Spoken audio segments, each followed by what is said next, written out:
BronxNet. Your voice, your views, your vision.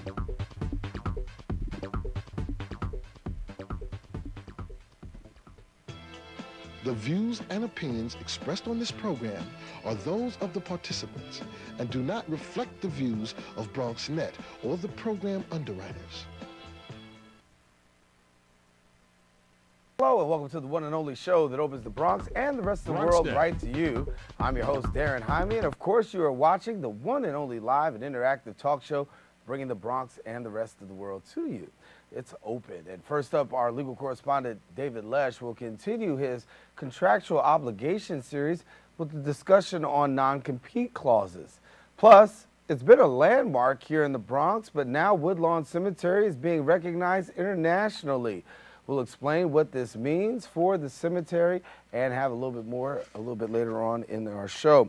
Also, the World Police and Fire Games are coming up. We'll tell you why this year's event has a more significant meaning. And finally, we'll have footage of two very exclusive Bronx events. We encourage you to stay tuned because much more is heading your way, because right now we're officially open.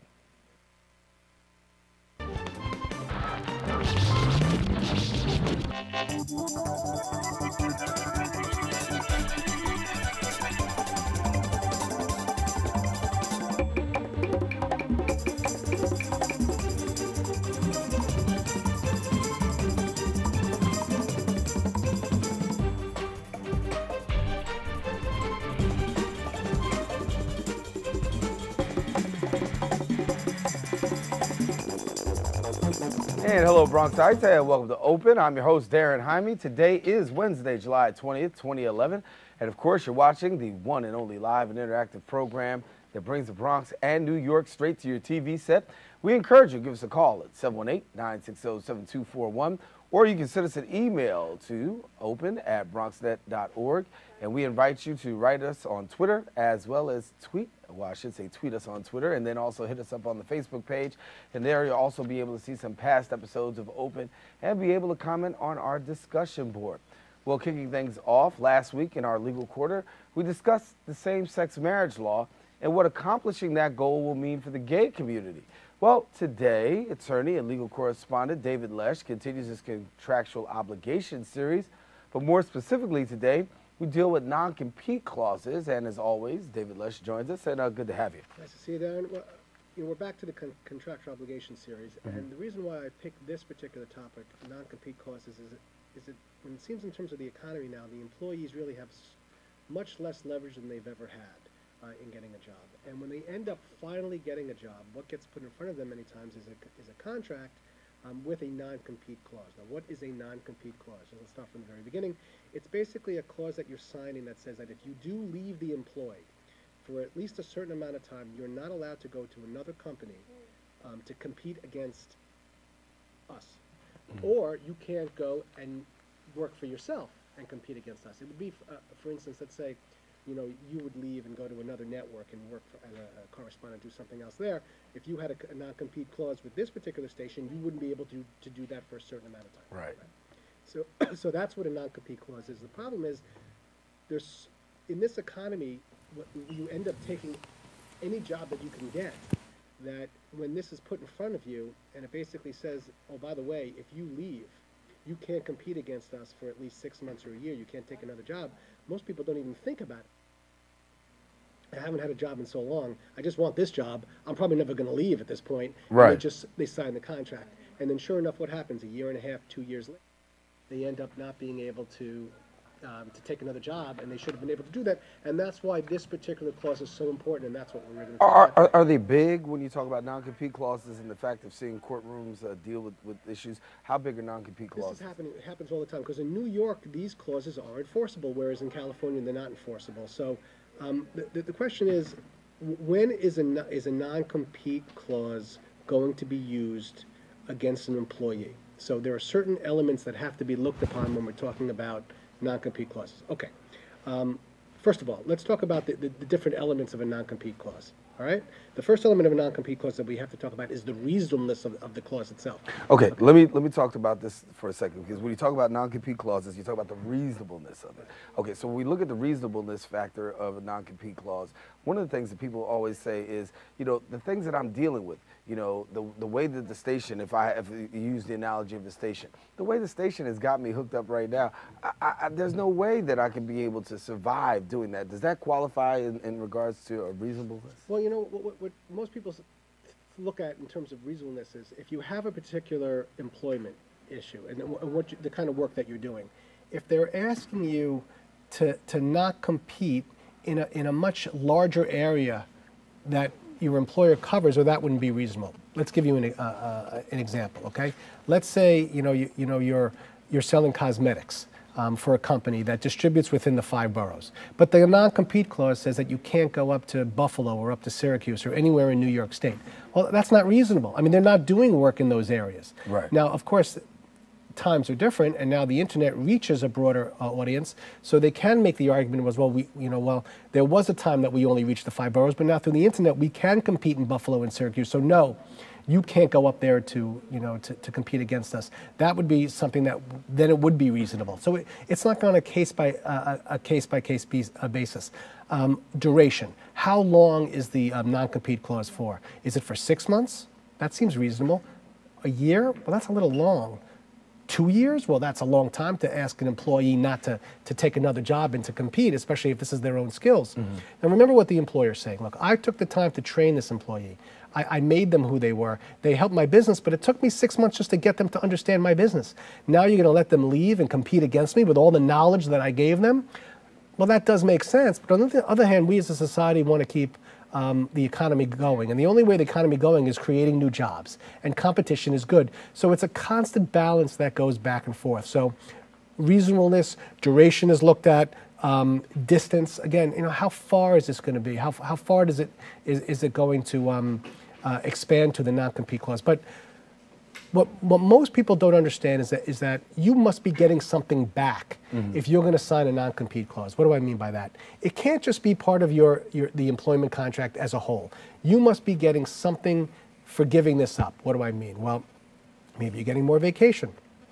Maybe you're getting a bigger bonus or a salary. This is part of the consideration in the negotiation that gets put on the table. If that doesn't happen, well, then that clause is going to be invalid. You must be getting something for it. So if your employer says, oh, and by the way, we're putting in a non-compete clause, you can't compete if you leave after a year. You say, well, hold on a second, what am I getting for that? Oh, well, okay, well, we're going to give you a bonus of $25,000 for the first year and $50,000 for your, whatever it is. Oh, then that's okay, then I accept. Right. But if you're not getting something back, then the non-compete clause is not going to be valid. So that's very important. Now, when are they struck down? And can judges do certain things with the non-compete clauses? They can. It's called the blue pencil rule. And what that means is if the contract clause itself can be amended in such a way by a judge by, knocking it down from 1 year to 6 months, a judge can do that. Or the distance, moving it from Syracuse and Buffalo back to the 5 boroughs again. Do you understand what I'm saying? So it can be done. But so in other words, it can be amended. It can be amended. It's called the blue pencil rule. But many judges won't do that. Many judges say, look, I'm going to just knock out the entire clause because it wasn't, if a little bit of it is not proper, one slice of it, I'm knocking it all out. I don't have to make a blue pencil and correct it and say, okay, fine, the duration is okay, the year is okay, but I'm going to limit it to the 5 boroughs. A judge doesn't have to do that. If a judge looks at the clause itself and says, you know what, I don't. You made a mistake, employer, in this one particular aspect. I'm knocking the whole clause out. They can do that, and that would be great for an employee. So employers have to make sure they understand this. The one place that employers really do have a lot of strength, it's when they sell their business to somebody else. It's because it's not really an employer-employee relationship. It's like, let's say you have a laundromat business, and you sell it to somebody else, okay? You might say to that laundromat business, fine, but you can't open up another one in Brooklyn because that's where I'm opening up my shops. The courts will uphold that because it's not so much as an employer-employee relationship. Do you understand? Right. So give me some advice if I'm an employee about this. Well, if you're an employee and somebody puts a contract in front of you and there's a non-compete clause in there, I suggest you say, what am I getting for this? Because I'm going to be giving up 6 months to a year of competing with you, or even longer. It depends on what the clause is. What am I getting for this? That's the first thing. And number two, you can negotiate it. Negotiate the non-compete. You say, well, you don't want me to compete for a year after I leave? That's a long time. How about 6 months? And you're saying that I can't compete up in upstate New York? Well, you're not up in upstate New York. Why don't we make it for, why don't you let me, compete up in circa 5 boroughs? So you can negotiate these things. Everything's up for negotiation. Now, of course, remember, if you're negotiating a contract, an employer can say, then fine, I'm not hiring you. Do you understand what I'm saying? So it's a subtle thing. It's all part of negotiations, and that's really what it comes down to. So the best advice I can give somebody who has a non-compete clause, and most people don't have contracts when they have employment contracts. They're what's called employees at will, right? But if you're not an employee at will and you have an employment contract, check the contract and see if you have a non-compete clause, and many times you do. And read it line by line. Always, my best advice that I can give to many people who have employment contracts is see a lawyer. Many times you don't need a lawyer, but when it comes to reviewing contracts, whether it's a lease, a car lease, or a landlord-tenant issue, whatever it is, have a lawyer review that for you, because I can't tell you how many times my clients, they don't take the contract seriously. They sign a lease for a vehicle, and after 3 months they want to give the car back.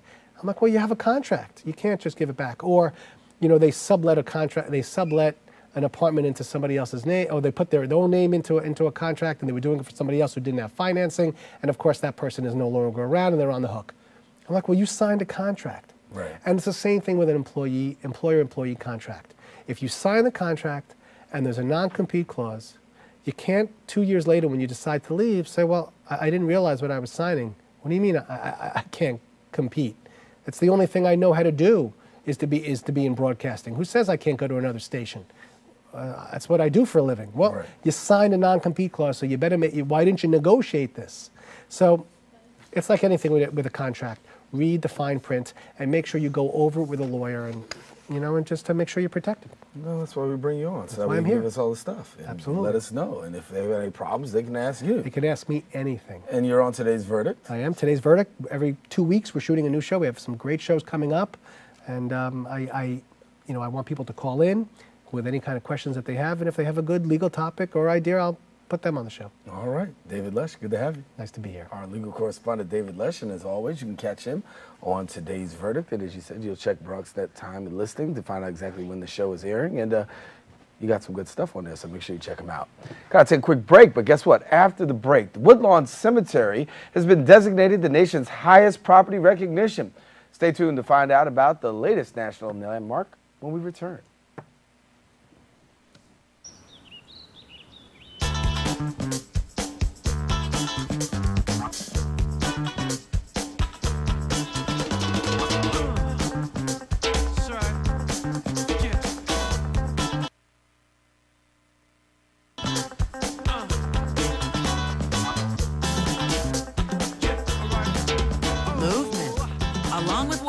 It's one of the many ways to fight osteoarthritis pain.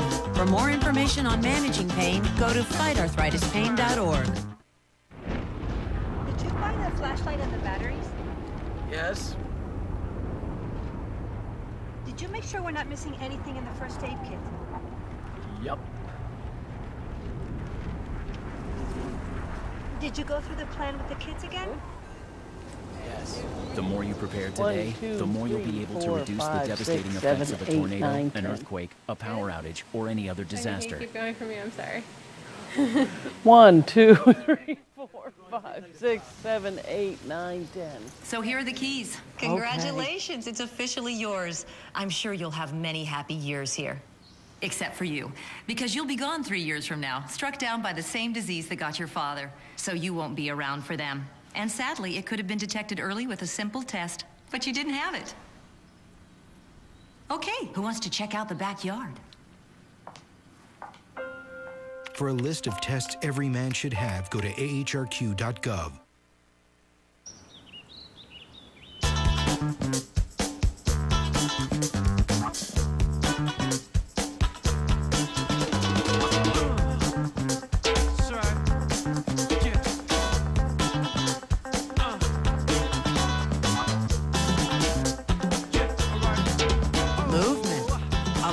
weight loss, it's one of the many ways to fight osteoarthritis pain. For more information on managing pain, go to fightarthritispain.org.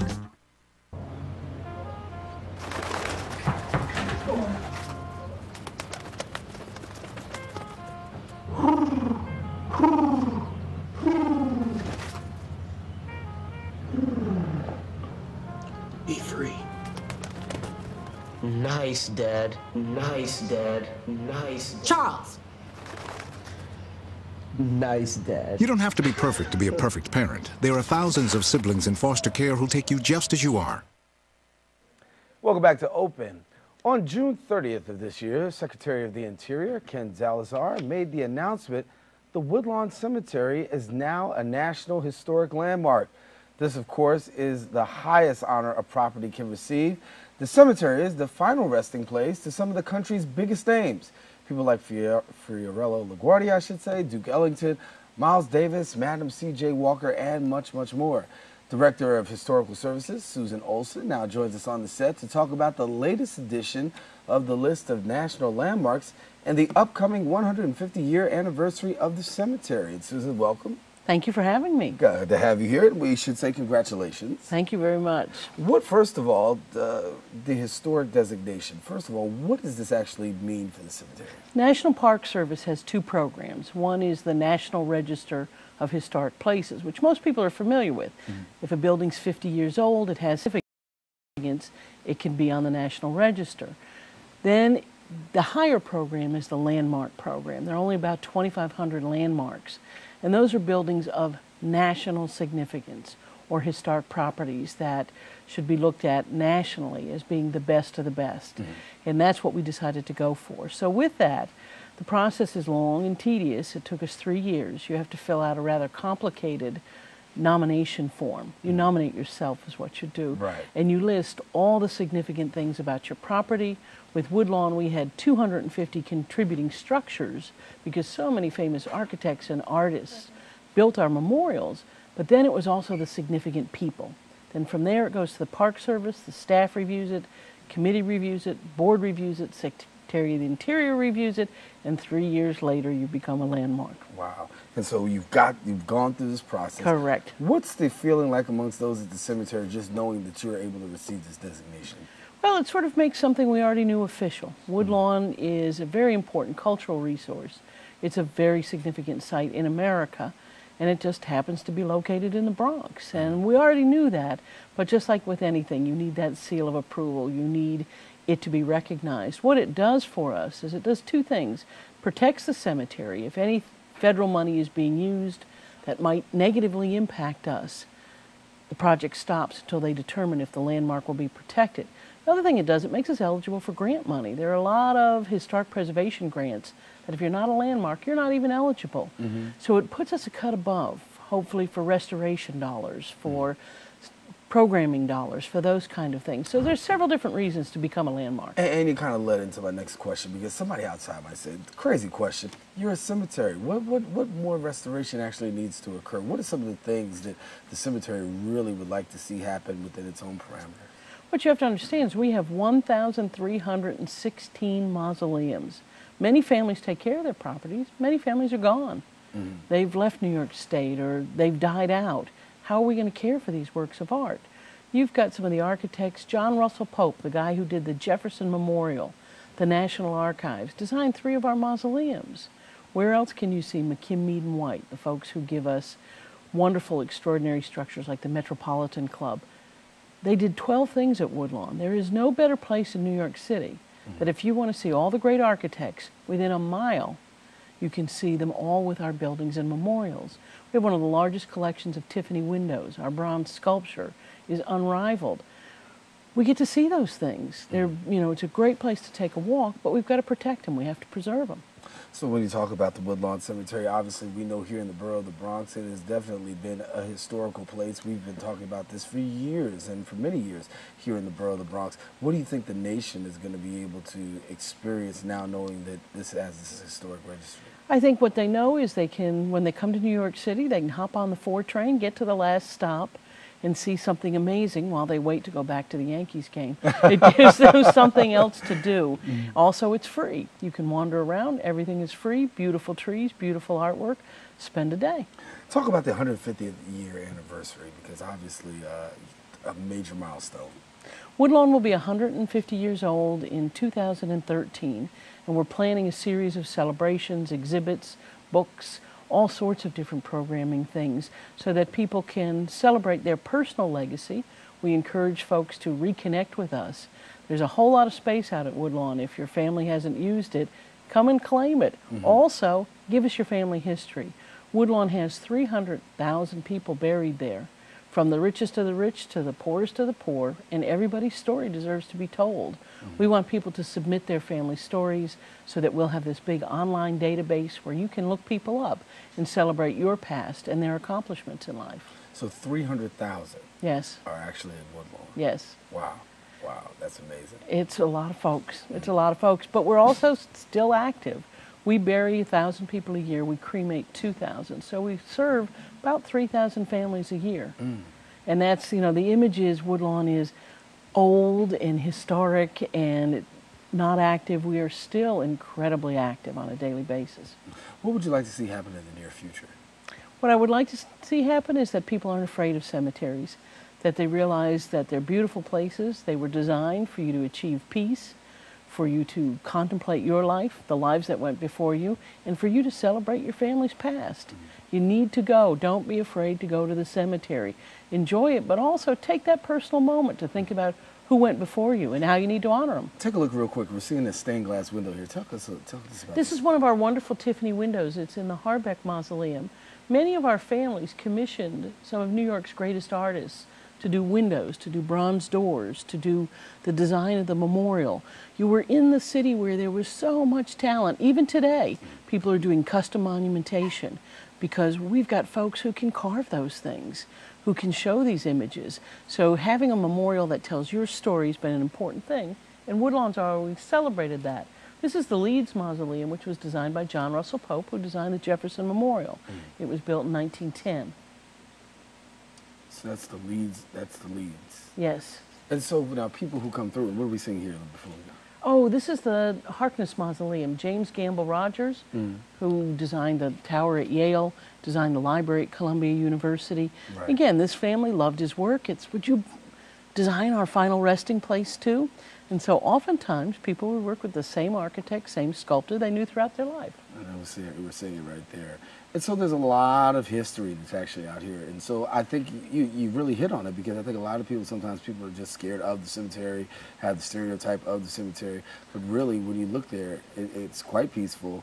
And in your case, very quite historical. Well, most people think of cemeteries as where the worst moment of their life took place. And what they need to do is go back and realize that the person needs to be honored and that they need a moment of peace. And in today's world, when everybody's twittering and emailing and this is buzzing, etc., to be in a place that's quiet, where you can hear birds tweeting and look at trees, is really quite something we all deserve. We're seeing LaGuardia here. There's LaGuardia's grave. We have 7 mayors, and we've got 4 Bronx Borough presidents buried at Woodlawn. Wow. Okay, well, that's a lot of history right there. Well, what's interesting is his grave doesn't say mayor on it. No. It says statesman and humanitarian. So he didn't want to be remembered as mayor. W.C. Handy, the father of the blues, and on his grave is not only his trumpet, but the second bars of the St. Louis Blues. Wow. And this is just an overall shot, huh? Woodlawn is 400 acres. It's about half the size of Central Park, with 100,000 monuments and over 300,000 people. Half the size of Central Park? Yes. Whew. That's pretty big. 26 miles of road. Yes, yes, yes. And here we're seeing? This is one of our beautiful bronze doors. Robert Aiken is the sculptor.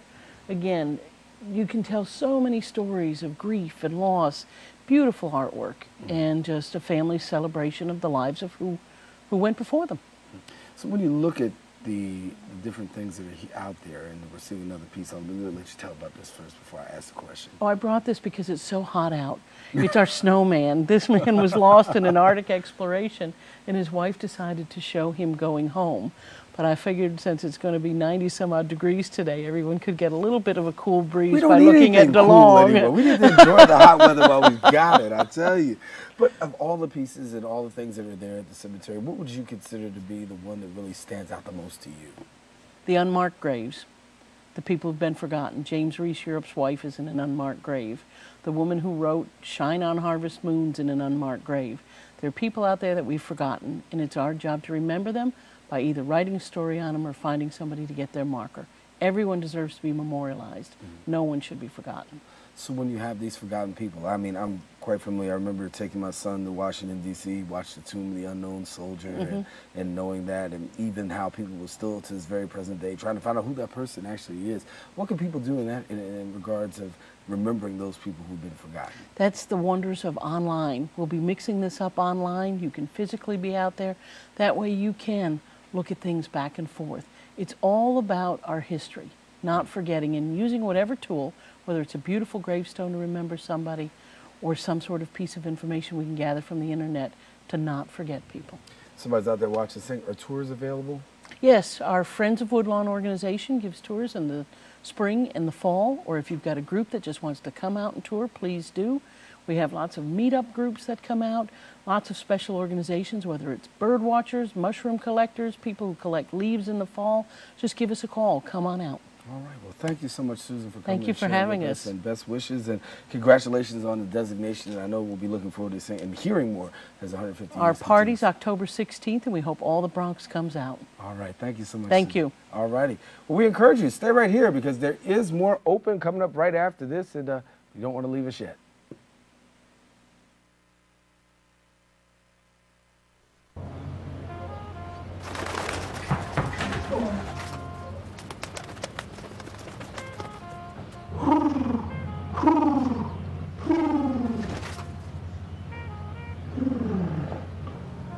Be free. Nice, Dad. Nice, Dad. Nice, Dad. Charles! Nice, Dad. You don't have to be perfect to be a perfect parent. There are thousands of siblings in foster care who'll take you just as you are. Mom, I'm not gonna go to college. What are you saying? You've got to go to college. Well, they offered me a job, and... Son, college is much more important. No. Yes. No, Mom. Yes. Anyways, it's my decision. Okay, well then decide what degree you're going to get because you will go to college. Their tomorrow depends on your words today. The Hispanic Scholarship Fund has the information you need to help your kids go to college. For you. Hey, Mom. You know, girls, I used to cheer back in my day. Ready? Okay!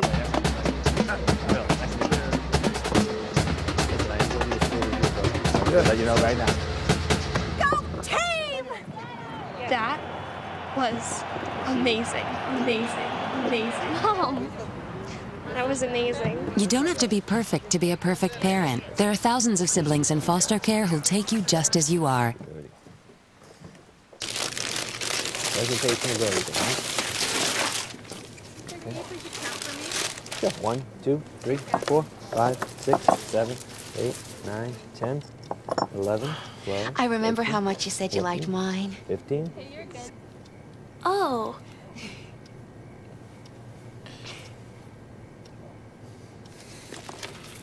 You don't have to be perfect to be a perfect parent. There are thousands of siblings in foster care who'll take you just as you are. G-Morning, sunshine. Text me back. LUV, love you. JK. Holla back. Holla back.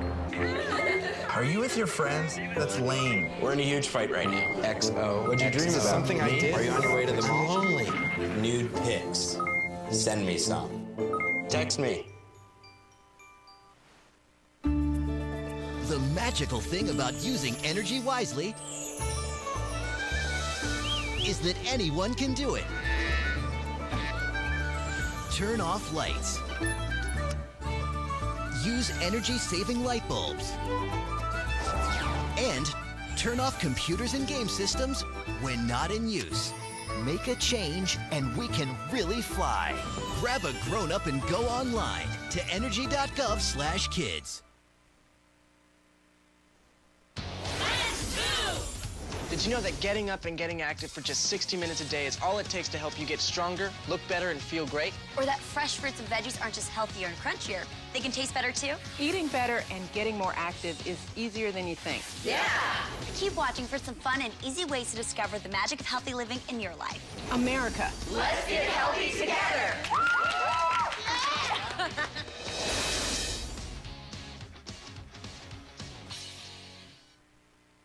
And welcome back. Darren Jaime here with you. You are watching Open, this live interactive talk show. We always encourage you, join in on our conversation by calling 718-960-7241. If you want to just send us an email and give us your comment or some information, send us an email to open@bronxnet.org. Well, the 2011 World Police and Fire Games and Memorial, Inc. is a not-for-profit organization that's dedicated to honoring the men and women of the New York City police and firefighters. The mission of the Games is to incorporate the cultural, entertaining, and historical experiences that New York has to offer. This year's Games also coincides with the 10-year anniversary of September 11th, where the memory of those will be remembered. Bill Micchio, Vice President of the Games, is here to tell us more, and thank you, Bill, for coming and sharing with us. Well, thank you for having me. Bill, when we talk about this here, it's obviously a great time for both police and firefighters to get together. Share with us a little bit because, you know, in New York, they think that there's a little rivalry between the police and the fire department. How big is this rivalry? The rivalry is there. Every year we play hockey and basketball and soccer or football. The sports community is a way of crossing those cultural divides, so to speak, and actually celebrating humanity through sport. So we took these games to a different level. You know, the games have been in existence for the last 25 years. It happens every 2 years in a different city all around the world. They're just like the Olympics. 6 years out, you put a bid in, and they have a site inspection committee come out, and they judge you based on the other cities, and then they award the games. 6 years out from these games, they're awarding the 2017 games. So in 2011, we're going to have 3 cities bidding for the rights to host the games in 2017. We won that bid in 2005, and there's 69 sports. It's over a 10-day period. Our games are very special because it's on a 10-year anniversary of September 11th. So we've invited the world. We want to keep our promise to the families to remember them, never forget. We're also going to use this opportunity to say thank you to the world. After September 11th, everybody was there for us. We have an opportunity through sports, through this platform, celebrating humanity through sports, as we say. We have an opportunity to say thank you and invite them here to our city, show them what we have to offer, and welcome them. We have the support of the mayor, the governor, both fire, police commissioner, the Port Authority, parks. And everybody is so supportive of this event because what it means to New York. And I started out talking about the rivalry, but the truth is there is a lot of camaraderie there as well. Yes, I mean, right now we have over 250 people volunteering and working day in and day out for the games. They're sports managers, they're sport coordinators, volunteer coordinators, you know, the grassroots organization. So they're firefighters, police officers, Port Authority, state troopers, court officers. We got Suffolk County Police Department, Nassau County Police Department, you name it, everybody's involved to help for one common goal, to produce the games, to welcome 16,000 athletes to New York City, because that's how many we have right now. Wow. And it's still growing. So it's an amazing number. It's the largest World Police and Fire Games ever. You know, with that comes some responsibility of hosting these people. You know, how are we going to do it? That's right. And one of the ways we're going to do it is by volunteers. And today is a perfect opportunity to share with everyone in the Bronx. We have 11 sports happening in the Bronx. 4 of them right in this building right now. We have swimming, the toughest competitor alive, racquetball, and I don't know what the other sports are. I'm blank. But we have Van Cortlandt Park. We have a cross-country run there. We have Gaelic football. And in the NYPD training facility, we have 4 different shooting sports. So there's a lot happening in New York, in the Bronx. We could use your help. Anybody that would like to volunteer, our website is the gateway to the games. So we're directing everybody to www.2011wpfg.org. On the website, you can go in and buy some merchandise. You see what kind of great merchandise we have for the games. You can go on there and sign up to volunteer for the games. We have several different events that are happening. This Friday night, we're going to be in MCU Park for the Cyclones game. It's 2011 World Police and Fire Games night hosted by the FDNY. That should be a great evening. If anybody's available, come on out. You can go on our website and hit a link. where you can buy a ticket. As you can see. Yeah, and let's tell people, first of all, we got if we get a shot of this, it talks about, some of the sports that are actually going to be taking place. Now, these are sports that actually firefighters and police officers will be taking part in. Angling, saltwater, angling freshwater. I'm looking and seeing some of the other places. You got darts, judo, muster. Let's push down here. Rifle large bore, rifle small bore. And so you got, and staircase. Stair climb. So stair race is basically a race to the top of the stairs. We're using 7 World Trade Center, a very historical site, obviously, for the 10-year anniversary. We have over 600 people competing in that event alone. We had to shut it down because it was just too popular and we didn't have enough time to do the event. There's 2 different types of stair race. One is regular, where you just come in with your sneakers and shorts, and then there's full firefighting gear, which is only open up to firefighters. Obviously, you can see the legal responsibility. Where's David when you need him? Right. So, athletes come in there and they compete, and they've been training for years. I've had emails from people from all around the world. 70 countries are represented in these games, over 14,000 agencies. Wow. 1,400 agencies are represented. Okay. In the games. And that's a lot of people coming together, speaking all different languages. We need all types of volunteers. We need translators. We need workers. We need sports people. Because we're talking about an international. Yes. And we're talking about people who cover, you got a Chinese population, and you got, you talk about Gaelic, you talk about the Irish population. So there's a whole lot of different populations that you're trying to accommodate as well. Yes. It's something that we share. I've traveled all around the world. And every time I meet a firefighter, a police officer, there's a certain commonality that we have, a certain mutual respect. And it doesn't matter whether you speak their language or not. There's still this instant, gratification that you know how to communicate with each other because you respect what we each do. And that's carried throughout the world. It's amazing. It's amazing. So these guys come in and these ladies come in and they're taking part in this thing. Obviously, a whole list. You have the sports events themselves, yes. But then there's other things I'm sure that's taking place. Yes, a lot of social aspects of the games. It starts out with the grand opening ceremonies. We're hosting our opening ceremonies August 26th in Prospect Park. We're expecting about 30 to 50,000 people, competitors and guests, and then we have a candlelight vigil at the end of the games, which will be held at St. John Divine, and that'll be a respectful moment after we close.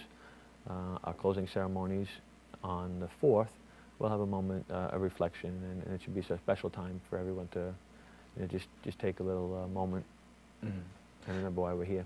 Yeah, it's a little sentimental, of course, to be doing this on September, close to September the 11th. You've got just about a week before it's taking place here in New York. For guys such as yourself and others, obviously, a lot of mixed emotions.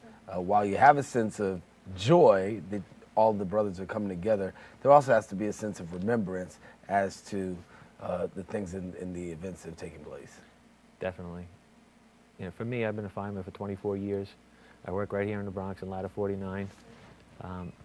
There is a special part that, that's a pride, to being proud of being who we are and what we do. So there's a lot of emotion. This is a big event. This is huge.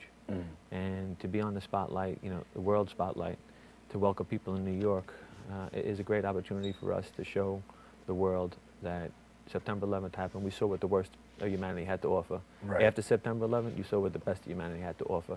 And I choose to focus on what the best humanity has to offer instead of looking at this like a negative event. I'm going to look at this as an opportunity for us to grow and to celebrate together. Because when we look at that day, it didn't matter what color, race you were. It didn't matter where you were working. It didn't matter, whether you were a public servant, even for you, public, police, fire. Everybody just seemed to come together. And for one, I want to say at least I'll get 1 month, we all seemed as though that there's this oneness. And now, I guess, having this event, it's also going to recreate a oneness. And talk to us about that, because that's got to also energize your battery for when you go back to work. Yeah, a lot of people, have sort of put it on the back burner. There were some people that haven't. I mean, you look at our sponsors like Budweiser and Scott Health and Safety and Con Edison, Empire Blue Cross Blue Shield, Bronx Toys. These guys were there. I mean, it was like, hey, this is what we're doing. I'm in. You know, I'm going to support firefighters and police officers all around the world. On the 10-year anniversary, I'm in. And that we found with a lot of the public. You know, we have people volunteering and giving us things, you know, to help support these sporting events. You know, we have sport-specific sponsors, all different associations within the different sports, you know, volunteering their time and services to produce this event. So we feel it, you know, we live it every day, but it would be nice to show the rest of the world, you know, that this still exists and that it happens every day here. I mean, I believe that, you know, a lot of people have done a lot of great things, and they'd rather be, you know, fly under the radar and just do it for the right reasons and not be noticed and not take the accolades. But I just want to say thank you to all those people that have supported the World Police and Fire Games. Well, let me ask this question, and then we're going to go to break. Talk to us about you for a second. In addition to being the spokesperson, are we going to see you competing in anything here? You know, I've competed in the game since 1999. I started the FDNY volleyball team in '98. We traveled to Stockholm, Sweden, and we got crushed. I mean, we didn't even win a game. You know, I joke around with the guys. You know, we were firemen pretending to be volleyball players. You know, we played against a Russian team that were volleyball players pretending to be firefighters. That's right. And it didn't matter. We walked through the 1912 Olympic Stadium during the opening ceremonies, and we were hooked. It was our first time at the games. We fell in love with what the games were about, and we all vowed that we'd be back in Indianapolis in 2001, which the games were held in Indianapolis. And we would end up being the Bad News Bears of volleyball. We won a bronze medal. And from that point forward, you know, I fell in love with the games. That was in June of 2001. And here you are, 2011. Exactly. And you're the spokesperson. I'm one of many. Right. You know, for this person sitting here, there's 10, you know, that are doing the same thing I'm doing. We have a good group. This is not about any one person. This is about, you know, us as a whole, as an organization. You know, today I'm speaking, you know, and tomorrow somebody else is speaking. And the voice is one, and it's the same message. You know, we're inviting the world to come take part in these games. We're inviting, you know, the city to get involved in these games, volunteer, donate, you know, buy some toys, you know, buy a basketball, buy our mascots, you know, go on and you know, buy a challenge coin. Well, everything goes directly to supporting the games. Well, I want to do this. Well, let me take a quick break. We come back. What we'll do is we'll go through the table. And let people know exactly what you got here at the table and some of the things that people actually can be a part of. And we're talking about, yes, you can see it, the 2011 New York World Police and Fire Games. It's actually taking place right here in New York City. And if you're not excited, you should be, because it'll be a great time for the city and a great time for all of us to come together. Don't go anywhere. We're going to come back with a little bit more right after this when we return. Hey, how's it going? Sir, are you okay? What? Oh, this? It's probably nothing. I'm sure it'll go away. Go away? But, sir, that can't be good. No, it's cool. Really. Do you want a napkin or something? Everything's fine. Thanks. You wouldn't ignore this. So why ignore the signs of a stroke? At the first warning signs, call 911 immediately. Because time lost is brain lost.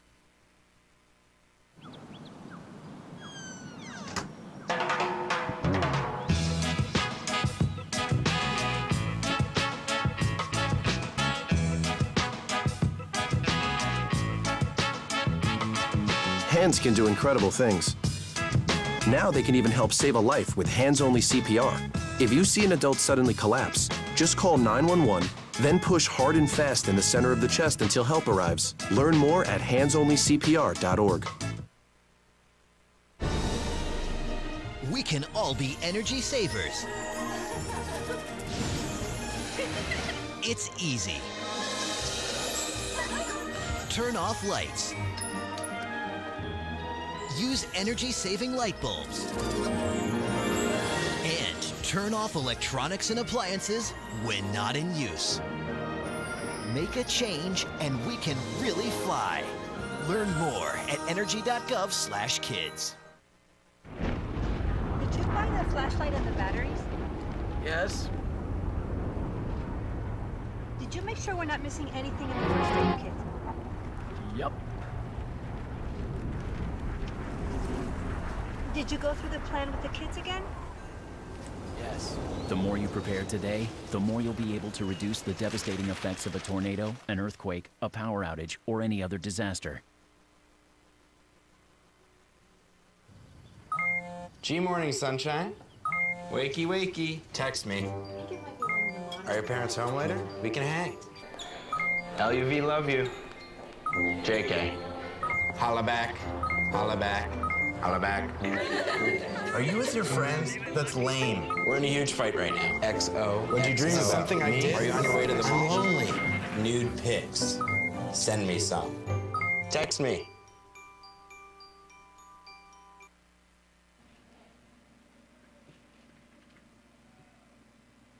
And we're back here on Open. Darren Jaime here with you. We're talking about the 2011 Police and World Police and Fire Games actually taking place right here in New York this year. And so we encourage you to come on out and be a part of it. Starts on August 26th, goes through September the 5th. But you can be a part of it on the early side because they're still looking for volunteers. And for those people who want to know a little bit more about what it's all about, we got a little video of it. So let's take a look and let you see what the World Police and Fire Games are actually all about.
And there you see a little bit of the World Police and Fire Games. And obviously, it's just like the Olympics for the World Police and Fire. And so we encourage you to come on out and be a part because it's taking place right here in New York. And so we've got Bill Micchio here with us. He's been sharing a little bit about this. And so obviously, you know, just even in hearing and seeing, it has the thrill of the Olympics, the feel of the Olympics, and you've had personal experience yourself. So share with us a little bit about this. Well, I traveled all around the world, you know, in cities like Stockholm, Sweden, where they held the Olympics, and Barcelona, Adelaide, Australia.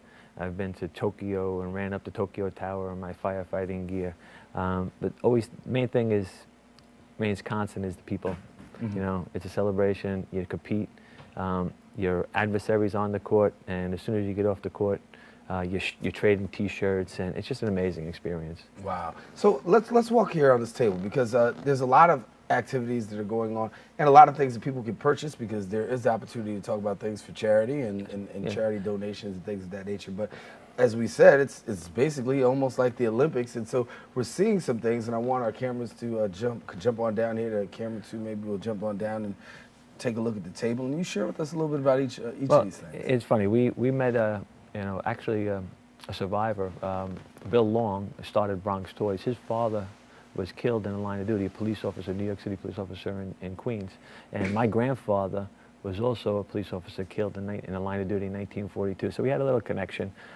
Bill is the founder of Bronx Toys. Bronx Toys, you know, makes these balls. They're the official ball of the games. We have soccer balls, basketballs, and you can get them online. But he's just a super guy. He does a lot for charity. I can't say enough about the guy and his company. You see the mascots. We have PAL and Siren, and soon to be Rescue, the Port Authority rescue truck. So we have 3 mascots for the games. And they're plush toys.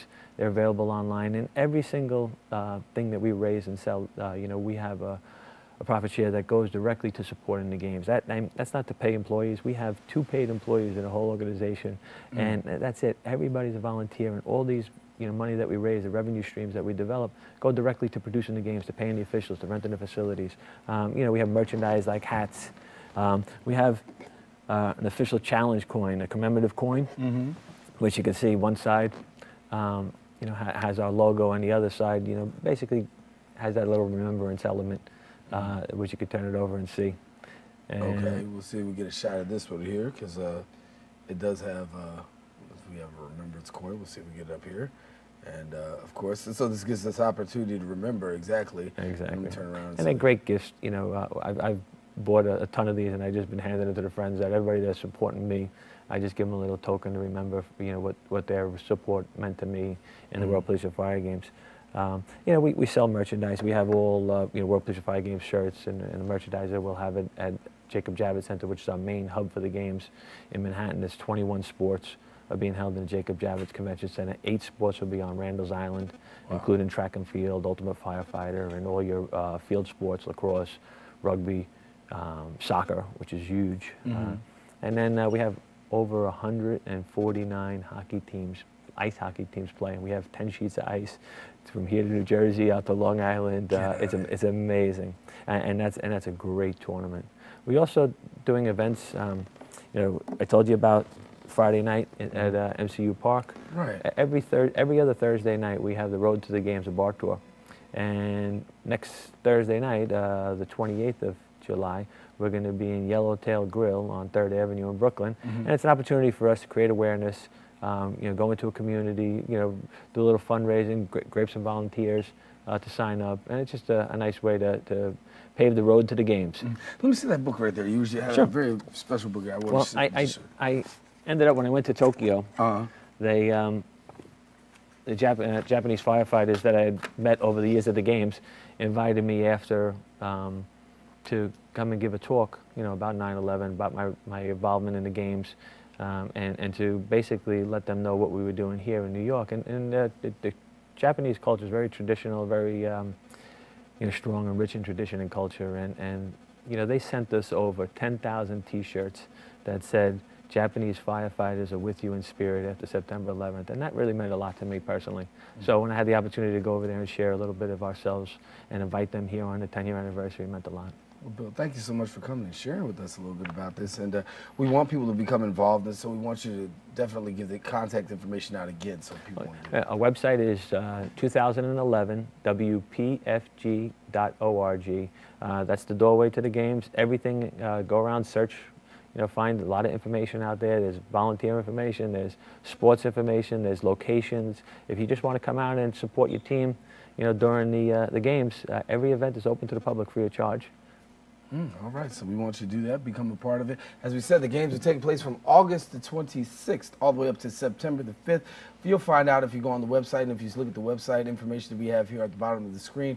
Of course, we'll be able to get you more information about that as well, and we encourage you to go on out and be a part of it. How many sports is it again? We have 70 sports. 70 sports going on, and a lot of them taking place right here in the borough of the Bronx. So get to the website, find out exactly how we can be a part, and not just be a part, but go out and support. And Bill, best wishes. Thanks so much for coming and sharing with us, and keep up the good work. And I know it's a mixed emotions time, but enjoy it, though. Thank you very much, Darren. Appreciate it. Mickey O here with us, and we encourage you. We want you to stay with us, because right after these messages, guess what? We're going to take you out into the open. Stay with us. We'll be right back. I'm lucky. Let me help you with that. I get to do something I love. It has nothing to do with touchdowns or titles. Everybody bring it in. I get to play a part in the life of someone just starting out. How many of you think homework is just as important as teamwork? I help keep kids in school. Good. And that's the name of the game. My name is LaDainian Thomason. I don't just wear the shirt, I live it. Give, advocate, volunteer. Live United. G-Morning, sunshine. Wakey, wakey. Text me. Are your parents home later? We can hang. LUV, love you. JK. Holla back. Holla back. Holla back. Are you with your friends? That's lame. We're in a huge fight right now. XO. What'd you dream about? Something I did. Are you on your way to the I'm mall? lonely. Nude pics. Send me some. Text me. Well, welcome back to Open. The New York Hispanic Cosmetology and Beauty Chamber of Commerce hosted a panel discussion on appearance enhancement businesses and licensing in New York State. The The panel brings together experts in the field and from the state licensing regulator to discuss relevant issues affecting Latino cosmetology and beauty business owners and employees. Our cameras were there and on scene to capture everything, and they give you a special look. The beauty industry is a multi-billion-dollar machine that is constantly changing and expanding. It's really, really significant for all my people in the beauty industry in the beauty. Why is because most of the people, they don't have the licenses to operate the business. And this is the most important point is because we have the people from the Secretary of State to give you all kinds of information. It is important for professionals to be aware of the resources that are available and avoid being taken advantage of. This is very important, actually, not only just the Hispanic community, but to every community that is in the beauty industry. What happened is in this industry, there's a lot of people who has been paying $2,000, $3,000, $4,000 to get their license application when it normally is only $25. That's what we bring into the Department of State. Also, the Small Business Development Center touched on the 3 primary needs for a successful business: a business plan, a good accountant, and of course, a great lawyer. Mapa. El mapa que nos va a ayudar a llegar a un lugar. ¿Sí? Seguramente si mi esposo y yo vamos a un lugar, yo le digo, no necesitamos el GPS, Pedro necesita el GPS. This event, held in conjunction with Senator Adriano Spillat, offered attendees an opportunity to find out about new licensing, renewals, regulations, and even tax preparation. The New York State Department of State provided a laundry list of rules and regulations for obtaining and maintaining licensing. Es importante recordar que todos los operadores del salón de belleza deben ser autorizados o licenciados. Por lo tanto, el investigador va a verificar que cada individuo tenga su licencia como profesional y que la misma pueda ser vista en su puesto de trabajo. And there you see from the steps of the business school at Columbia. And unfortunately, that about wraps it up for this edition of Open. And it's definitely been a pleasure coming into your homes. We, of course, want to thank all of our guests for joining us, and most of all, you, the viewer, for tuning in. Now, you can tune in if you missed any part of the show for the recable cast that comes on tonight.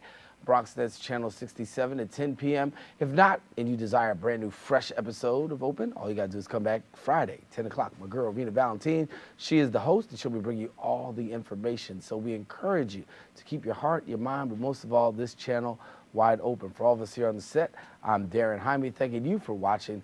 And most of all, enjoy the summer season, because guess what? It's open, but it's about to shut down in a couple of months. So enjoy. Take care, everybody.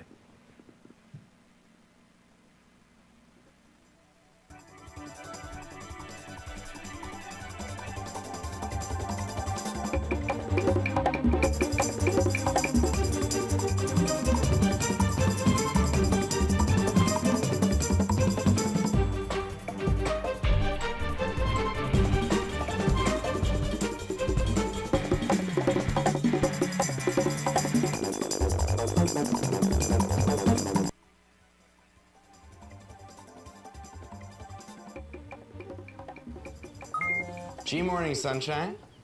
Wakey, wakey. Text me. Are your parents home later? We can hang. LUV, love you. JK. Holla back. Holla back. Holla back. Are you with your friends? That's lame. We're in a huge fight right now. XO. What'd you dream about? Something I did. Are you on your way to the I'm beach? lonely. Nude pics. Send me some. Text me. I'm lucky. Let me help you with that. I get to do something I love.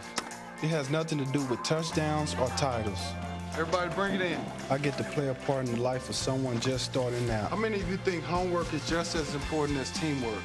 I help keep kids in school. Good. And that's the name of the game. My name is LaDainian Thomason. I don't just wear the shirt, I live it. Give, advocate, volunteer. Live United.